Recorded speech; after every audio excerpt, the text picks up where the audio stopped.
Mechanics make do with what we got, no matter where we are. So today we're gonna check out how our fellow technicians get down around the world. First clip. Oh my gosh, end of block restoration. All right, this is tricky.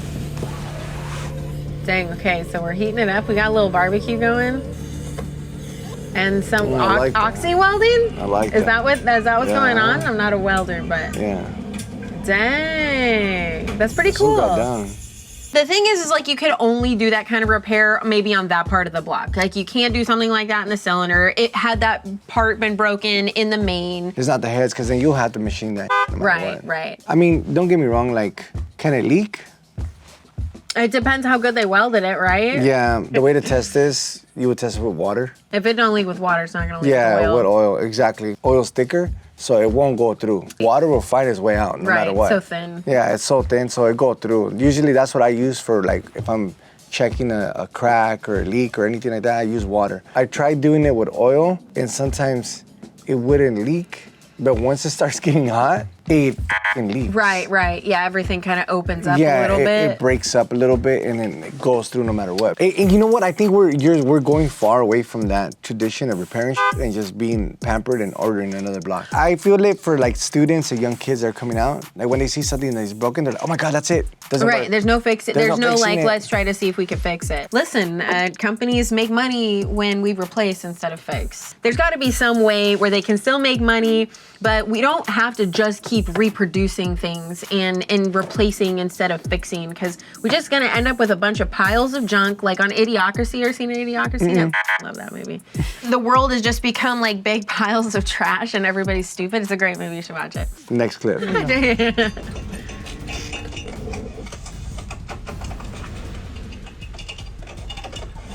We got like rusted out floorboard. That looks like Justin's car. Ah! You see, they're repairing the shit out of it. That is dope. Is it safe? When you're welding a new piece of metal, right? So let's just say this is all rusted and you put this brand new piece of metal, right? And you weld this probably won't break. The welds probably won't break. But the shit next to it that's older, it probably will fold. I mean, you're putting new and then old, and then it's flexing, and on the body, it tends to move around. The thing is, you're supposed to spot weld it back on, like. Right, so it allows so it allows to flex, and then that's where you put the filler in there. So it does its job, it moves around, right? I do weld panels back on. Sometimes I do the same method, like I make sure it's all solid. But I look at the floorboard and I'm like, if it's a section where it says just square, yeah.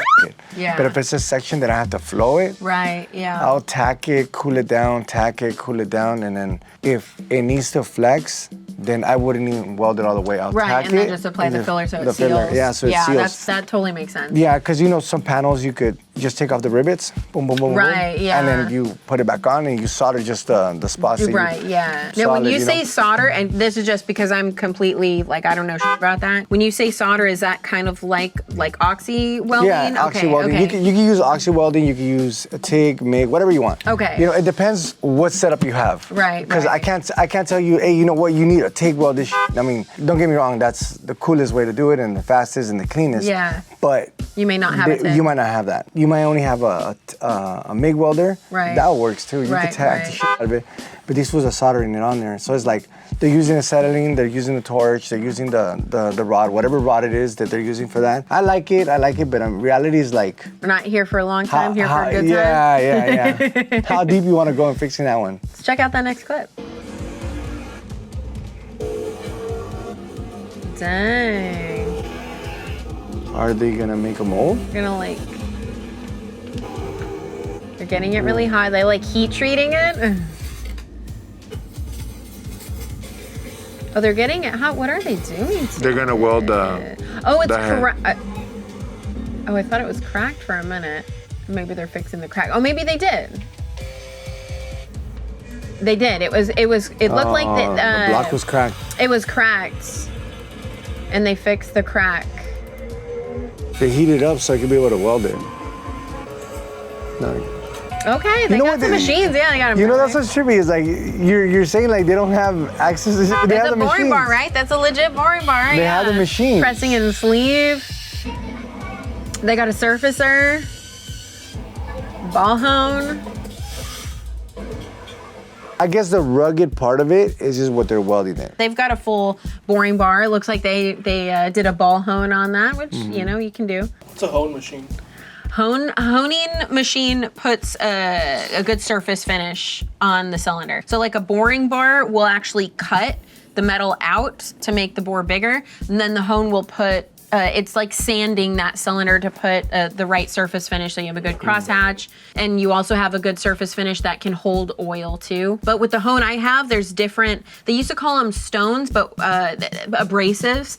So you can think of it like sandpaper kind of, where it's like, it's removing material but at a much slower rate because it's like it's sanding it. So we use diamonds now. If you're anybody who's anybody, you use not stones, but looks good. I like it. I like it so much. Next clip, please. When it's time to get off-road, we turn to today's sponsor, hand-cooked Dynapro tires. Since the Dynapro MT2s proved themselves at King of the Hammers, we figured we'd take the Ranger to Johnson Valley to see what they can do. And there was only one person we could think of to put behind the wheel. I have no idea what I'm doing, but I know I'm in good hands with the Dynapro MT2s. In fact, I trust them so much, I'm gonna let the tires do the driving. You're gonna do what now? Trust the tires!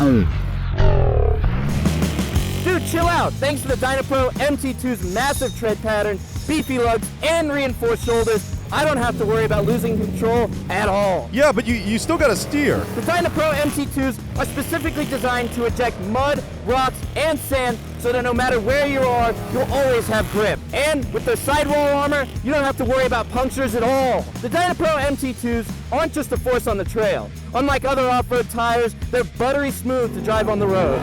If you want a tire you can trust on and off-road, check out Hankook's Dynapro off-road tires. How did you do that? I was always driving. How it's made. Oil filter. You just need like the music, like the how it's made music. You need the sandals. You know what? I Next, really do want to get. we gotta do an RMS with sandals. I think we should. I want to get Sandal a down. pair of sandals. I wear a size 6 in women's if anybody wants to send me some chocolates. Custom made. I'm gonna make you some out of tires. No. See if you're down. Some Michelins. Not tires. Those aren't good for you. They last long. They last a long time. Maybe They the have, bottom. At the they have bottom's made of 45,000 tire. mile warranty on it. Dang, look. That's cool. Wow, yeah. Oh, it's a little kid. Stop it. Stop it. Maybe it's a family business. I don't know. It's good. It's good that they're teaching him young. That's good that they're teaching him young. We'll go with that. I mean, but he's not having the kid do the machine. He's loading the filtering media, putting that together with his hands. I like that because it's like, it reminds me of me and my pops. I like the family business. I like when people incorporate their kids, because here's the thing, even if they don't take over the family business, even if they don't end up being a mechanic or doing this, these are valuable tactile skills, you know, hand-eye coordination, you know, even just learning how to respect machines and be safe around tools. That's such a valuable skill to learn as a young kid. That's what's gonna keep a kid from wandering about aimlessly like, oh, you know, and just being too silly and naive. And this kid now is a little bit more, you know, worldly and understands danger and things like that. They're gonna be less apt to get hurt. And then watch, when my cousins and it sounds crazy, but all my cousins, when they went to go work somewhere else, they were top notch. Right. Top notch. I sort of got like Richard, they were like, oh, he's the greatest. My cousin Albert, the greatest. Any of my cousins that worked anywhere, they were amazing. Because they started early. Yeah, and people were like, damn, these fools know what they're doing. They know how to repair. They know how to do this. They know how to patch. You don't want to be a liability at the shop. They never got hurt, and they knew what they were doing, and that's what they liked the most. Right. Let's take a look at that next clip. Oil bearing. Dang. Okay. That didn't look like old grease, but it must have been. Wait, is this in reverse? What's going on here? Oh no, he's scooping out the old grease there. Oh gosh. Doing sandals too. Oh, look at those open sandals like that. Dang, I know. He's wearing like the thongs. Pack them up. He's not packing it though. Maybe you didn't get to see You it. gotta you have to pack the grease inside, and you don't need a machine to do it. Although the grease packers help, makes things easier. But I mean, you just put a big old put a big old clump of grease, and you just push it from the bottom until it comes out the top. Hopefully he did that because him just You sliming gotta do grease this. on You the gotta do outside is. this. Yeah. There you go. That's how you pack that motherfucker up. I used to get annoyed. There was a mechanic that used to do that. He'd be like this, like, so, ¿cómo estás, Sandro? And I was like this, like, what are you f***ing doing? He's like, oh, just el valero, le tienes que echar grasa. And I was like this, like, You can't do it like that. Why you gotta clap that? But now, Why you why are clap? you looking at me like that? What's some of that clapping? It just looked like he was slapping it on the outside, but maybe that was before he packed it. Probably a I'm gonna technique. give him the benefit of the doubt because He's clapping that in there. He ain't packing it. You can't see it come out the top. You can see it come out the top if you pack it right. I don't understand why there's new grease on it there because all the other areas that you can tell the grease is dirty. Especially there, because that's a road with nothing but dirt. There's a seal that's supposed to help keep outside dirt from getting in, but that seal does break and it allows contaminants in and things like that. So for tapered wheel bearings like that, just as part of a service, and we used to do this like, you know, on trucks that had front taper wheel bearings when you got to do a disc brake service or whatever. Sometimes the bearing goes bad and you got to service it, but even just part of a maintenance service to take that out, take the bearing off, clean it out, pack new grease in it, you're just going to get a longer life of that bearing. If you never service it, the bearing's gonna go bad and now you gotta replace that and the race and everything else. I'm a little bit worried for my buddy that's using whatever solvent and he's cleaning that bearing off in it because I'm sure it cleans real well, but you know, I'm worried about your health, my man. Take a look at that next clip. It's making me uneasy. They're putting this motherfucker back from scratch. They are. They're doing like a full resto. Yeah. Dang, what is this?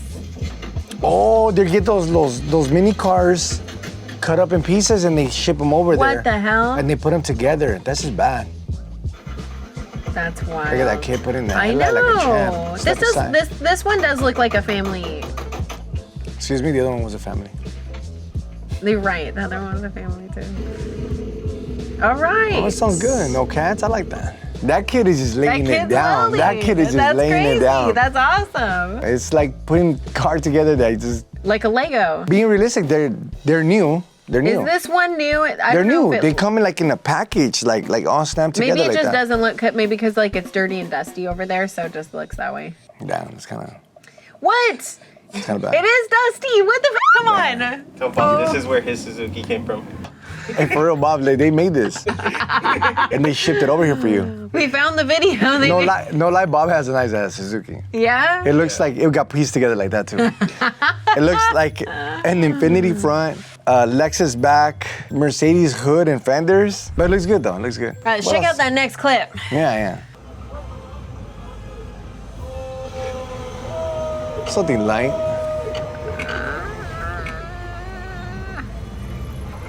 Dang. That dude's a beast. And he's like lifting it over too. You know, one of my old coworkers, we were trying to get an axle nut off of like an EF Civic. And my coworker, he's just like a big strong guy. We had one of those long, half-inch, beefy Matco breaker bars. He didn't put a cheater bar on it or anything, and he went to go loosen it, and he broke the breaker bar, like the head. And it was so funny, because when we went to go warranty it on the truck, the guy's like, I'm not gonna warranty this, you put a cheater on that. And I was like, bro, I watched it. This fool broke it with his damn bare hands. I think the most impressive thing was me. Well, this was when I was a heavy stack. I was Heavy stack. I was a heavy stack, 465. That's what I was at, Dang. 465. We're trying to put my, what was it? I think it was a GSR, into my Civic, and we didn't have a hoist. And I was like, look, let's just get it over, and then we'll just strap it down, and I'll curl this motherfucker up. Oh my God. And I'll bring it down. So I'm standing on top of the car like this, on the strut towers. Dang. I'm like, we grab it till we're close. I curl that up, and I was like, all right, you guys know where this is gonna go? And they're just looking at me like, "Fool, bring it down, bring it down." I'm like, well, this is like the safe spot, you know? But So I'm curling it down like this, and I'm like, Dang. and then I lay it in there. I'm like, do you just get it? They're like, fully assembled GSR. and then the homie goes like, We're not ready. We're I don't not have ready. the bolt. I don't have the bolt. I'm like, put the motor out, because I was gonna go forward. Oh yeah. I was For gone. sure. I was gone. At I some was level, gone. there's a certain level of balance. Like you can't, the weight's gonna be offset. And then he got that one bolt, and I let go because I get the other one, Yeah, because I was like, nah, I'm not that strong. Damn, that's crazy. I was about to roll That's over. pretty good. That's pretty good. That was pretty solid. Yeah. I can't do that again. I could never. I Memories. could never have done that. I want to do that again. Me and my brother used to grab 24-inch rims and with one hand, put them on the cars. Dang. And my brother is like 5'4", 5'3", and he used to keep up. Dang, that's pretty good. I used to tell him it's gravity though. Like, I said the lower see, center I'm like, of you're so gravity. tiny, Yeah. dig. It's like you don't have to like, you know. Doesn't have to pick things up. You know, as you're much just like as that. fall. If I had some big wheels, I had a strategy where I would lay the tire down on my knees, and then I would pivot it on my knees up forward, and then I would just kind of like clean it up to get it up. And that's like, that strategy worked no matter how big the tire. I mean, obviously I can't, like there's a limit, but that helped a lot. And I always teach it to my short kings and queens, because I'm like, this is how you get it done. You can still get it done. You just gotta have to try to find a new strategy. But you do you do f up your back. Now, if you do it for the gram, like if this guy was just doing it for the gram, that's pretty I cool. think he was, because you can see all everybody's faces like, Oh my God. let's look at that next clip. Headlight restoration. The right way. So it's unsealing. Yeah. Normally we put it in like an oven or something, right? I done it like that. And I actually need to do that on the Civic headlights. The SIR headlight, one of them separated. Let's do it. I'll help you. Dang. I'll be sketchy on that. I know. You know why? Because that shot enough on me. Yeah. I always I tell had a people, student that shot a valve out in one of the wire wheel grinders I have. I always tell everybody, I could polish out your chain. I was polishing out my Oh my homeboy's gosh. chain, that slapped me in the face. That's I was like, dang. No, it looks clean. I tried that, but it didn't work for me. That one time I tried to cut my own hair. The headlight looked like this, like what Oh, the Have you ever fixed a housing like this? Or I've never just a pulled. housing in general?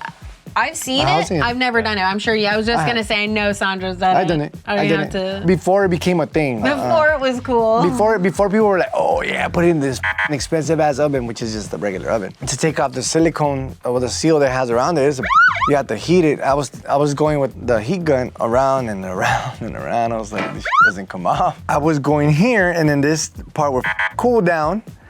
By the time I was over here, and I'm like, this part is coming out. I'm like, so I was just going back and forth like this. I'm like, what the f going on? Yeah. So then I got the torch, and I went too deep, and then I made a hole on it, and then I patched it. The headlight looked like but it was cleaner though. It was cleaner. It was cleaner. That's it. Step in the When right it rained, direction. it sucked ass though. Oh, damn. When it rained, you know what happens. All the moisture got in there, and it looked like and I look at it, I was like, Then you got one black eye. yeah, I'm like, I'm not doing that again. Grab the homies. We're gonna fix some shit. Yeah. We don't have a jack. in there. Oh my god.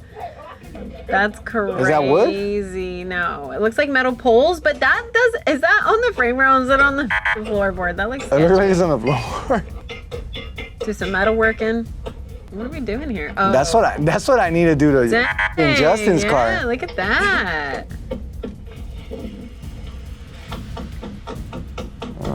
They're getting down. Is it just a straight tube down to the dirt? Yeah, that's another worry. It doesn't look like there's anything underneath. There's a flange on that pole, but it's not big. Yeah, I've done that. It held the car up like that? Well, we got it up a little bit, and then I just wanted to put the tire on, so we put a tube. And that shit went straight down Yeah, I the was dirt. just They gonna went- say. We're like, let go, and you're like, boom, that shit goes all the way down. Where's the tube at? Well, a girl wouldn't make that mistake. If you've ever worn stiletto, if you ever worn stiletto heels, you already know. You can't walk on dirt. You can't walk on grass if you've got stiletto heels on, because You you're don't just have gonna sink powers right like in. Yeah, Right? So you already know. So when you see that tube like that, you be like, stop. Stop. It's not gonna Stilettos. work. Stilettos. It's not gonna work. I'm I'll sorry. with the repair. Yeah, the repair is cool. the repairs. But how they're holding that car, it makes me Yeah. super nervous. So give us the next clip. Ugh. Stringy silicone. The whole crew Okay. there. That's nice. We're doing a head gasket or something? Whoa. Okay, take out the On the head. dirt. New head gasket. Okay. Put the head back on. Decking that shit. Thug life. Solid. I mean, people do that in this country. Dang, look at that. Look at the Riz. Calm down, old timer. When you say it, it sounds bad. Look at that Look Riz. at that Riz. The Riz. Look at these Rizzlers. Oh my god. The torch is like notorious. Yeah, The you torch see a is lot notorious. of these. Yeah. Yeah, some shops I've worked in had them, some didn't, so I just gotta have my little handy dandy handheld propane Always. accessories. You know what? I like them, but I think I lost my rhythm of using that. I used to use it a lot before for everything. The OxyTorch? Yeah, always for everything. Yeah. I mean, it's a powerful tool. Yeah, it does everything. Like Right. there's tricks so you won't burn other spots. Like you smoke it. I'd like to take like an Oxy class. You need a class for the ghetto teachings. I just want like all the things you can do with an OxyTorch. Hire me. Do it, dude. Today on the ghetto side, guys, everybody here come in with sandals. I need white muscle shirts, and shorts, and some sandals. If not, get the out of my class. Thongs, slides, or chanclas. Thongs. You saw some people in thongs on this video? No, I didn't. Thong sandals. Oh, This was about to show out in his stilettos and thong. you gotta come into class with stilettos, thongs, muscle shirts. Sandra, we meant sandals. Oh.